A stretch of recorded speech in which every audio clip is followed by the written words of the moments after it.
In our last video, we showed you a few cool harmonic techniques to create a dreamy and melancholy theme.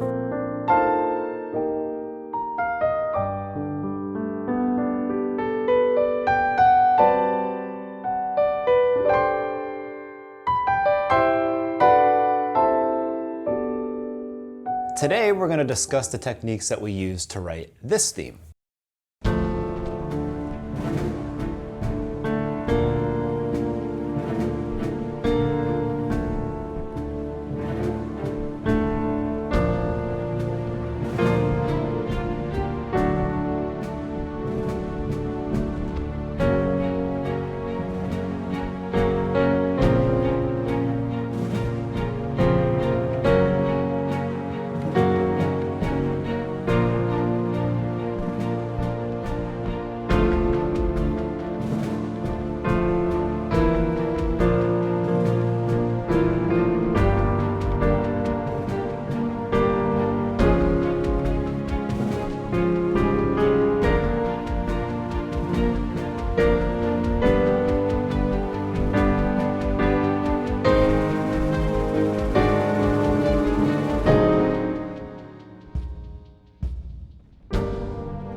So, by the end of the video, you'll be able to write your own theme based on today's concepts.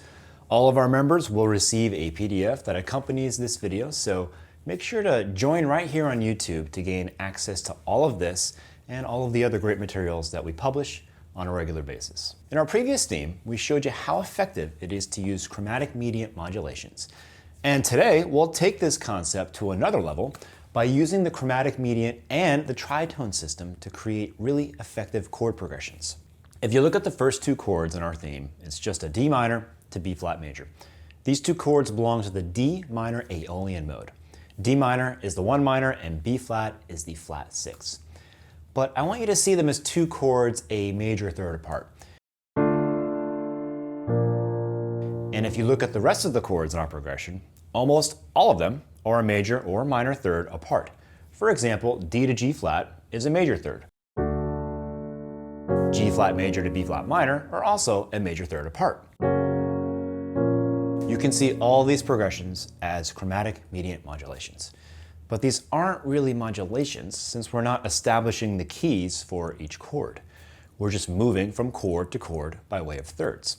And it doesn't matter if we go from major to major to major, or minor to major, or even minor to minor. What's important is that the roots of the chords are a third apart. We've also used chords that are a tritone apart, like this G minor to D flat major here.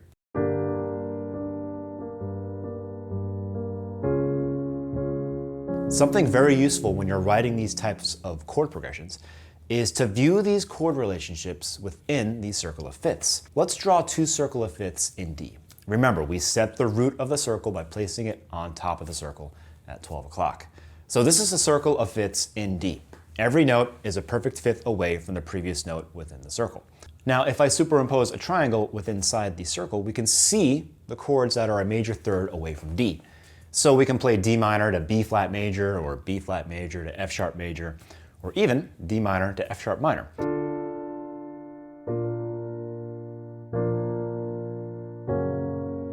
These chord progressions are incredibly powerful. And by the way, these three roots make an augmented chord.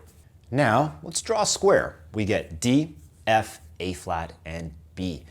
All these chords are a minor third apart from the previous chord. And chords on the opposite side of the circle are a tritone away. All these four notes together always make up a diminished 7 chord. And you can create progressions with this square the same way that we did with the triangle. We can move from D minor to F minor, or D minor to A flat major, and so on. There's a very important tip to follow when you write your themes using chords that follow these intervals, and that's this. Your melody should approach a chord tone on the next chord. If you look at our theme, you'll notice that we followed this rule every time.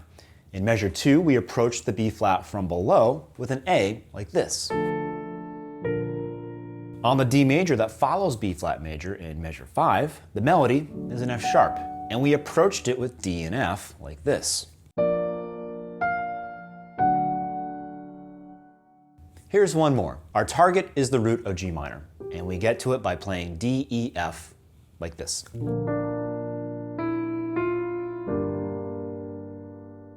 This is a really important tip. It not only guarantees that your chord progression makes sense, but it also makes the harmony resolve in an unexpected way, keeping the listener's attention alive. Make sure to study the entire score to see how our melody is always following this rule. One really cool take on this tritone system is that you can actually play two chords a tritone away at the same time. Look at measure 17. We played an A flat major on top of a D7 chord. This is a very dense sounding chord with lots of tension. Ideal to use when you want to reach a climax, like we did in our theme.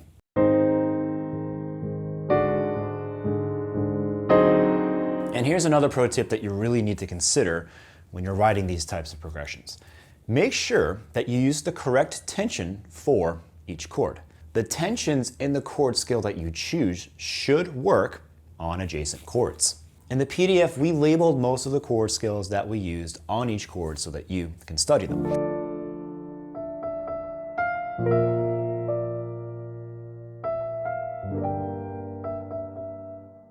This might seem like an obscure tip, but it can really help your melodies sound better. The next concept I want to touch on is the use of rhythmic patterns. In our theme, we use this pattern.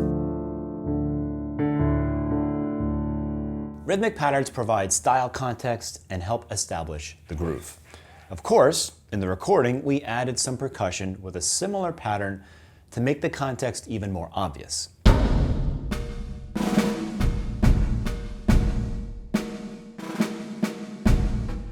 But it's very helpful to incorporate that rhythmic pattern in your accompaniment layer as well. Now let's talk about rhythmic displacement. If you look at our theme, it's almost entirely based on a pickup note that lands on the next chord. So my final tip is to avoid repeating the same rhythms in your pickup notes. Listen to the theme with the same exact eighth note pickup every time.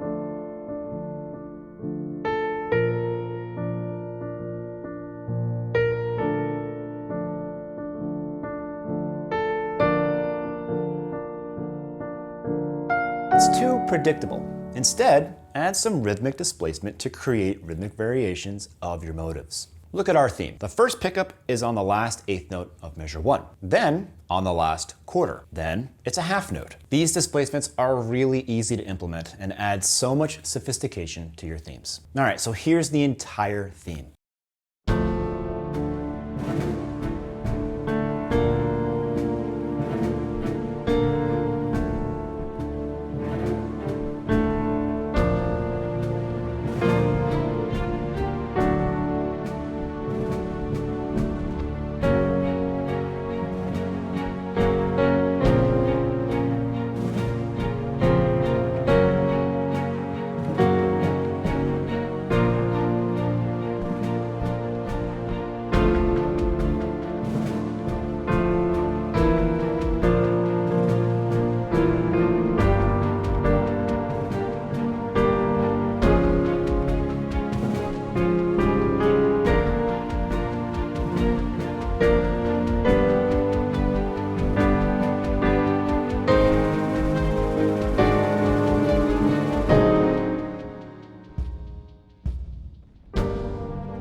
Thanks again for watching. Don't forget to visit mDecks.com. We have an entire library of music books, courses, and apps for you to explore.